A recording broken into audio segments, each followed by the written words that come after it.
Well, a sentencing in a Hong Kong court is sparking international criticism today. Dozens of pro-democracy activists have been sentenced to prison under a sweeping national security law.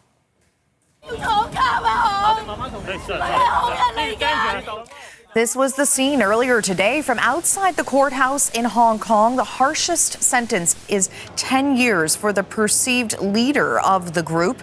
It's being described as the city's biggest national security case to date. Laura Westbrook joins us now from Hong Kong. She was at the courthouse when the sentencing was handed down today. Laura, tell us about the sentences. Yes, this was the culmination of the city's largest national security trial involving some of the most prominent and famous opposition lawmakers here in Hong Kong. I was in court this morning. Many people had gathered, hundreds of people had gathered to witness the moment when the judges read out the sentences. They took about 10 minutes. They went through numbers rather than names, and some of the defendants waved to their loved ones, but it was quite emotional, and there were some gasps when the sentences were read out, and they ranged from 4 years to 10 years. That was the harshest sentence for Benny Tai, the former law professor who prosecutors said was the chief organizer of this unofficial primary vote that took place in July 2020 to pick candidates for an election that was planned that year.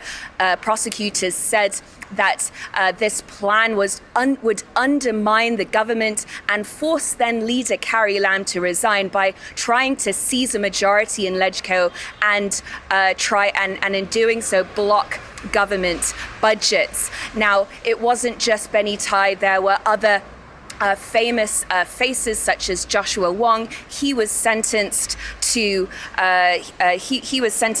4 years and 6 months for his role in it, and judges had said that this would have caused a constitutional crisis. We also heard sentences for a range of former opposition lawmakers as well as ordinary people, and friends and family were gathered at court to listen, one of whom was the wife of the former opposition lawmaker who's known as Long Hair Leung.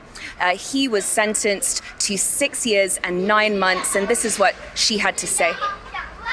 The whole trial is unfair because what they have done is only, to do what the basic law had already laid down, that it is their right to put pressure to the administration to let them respond to the majority of Hong Kong people. So I don't know what is their criminal offense. Well, that was Chan Po Ying there, and she's saying that the organizers had said that their plan was allowed as part of the basic law, which is Hong Kong's mini constitution, but the judges did not agree with that.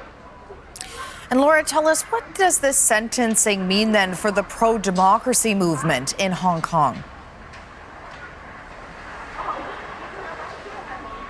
Well, I've been speaking to Maya Wang from Human Rights Watch, and she said for people who work in this space or who've participated in the pro-democracy movement, this is a very sad time for when this sentencing was happening.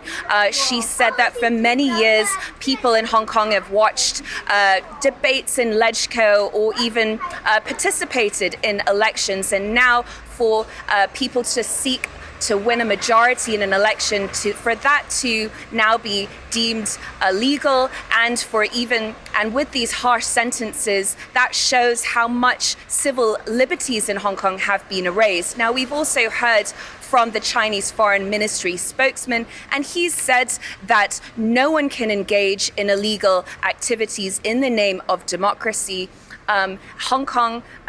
Beijing imposed a national security law on Hong Kong in the wake of these massive anti-government protests, and they said that that has restored order and stability in the city. But critics have said that it's been used to crush dissent and the opposition. I also spoke to Emily Lau, a former opposition lawmaker, and she told me that the Democratic Party has not disbanded and that even though the space has shrunk, they will carry on. But there is no doubt that this sentencing sends a clear message to the opposition in Hong Kong.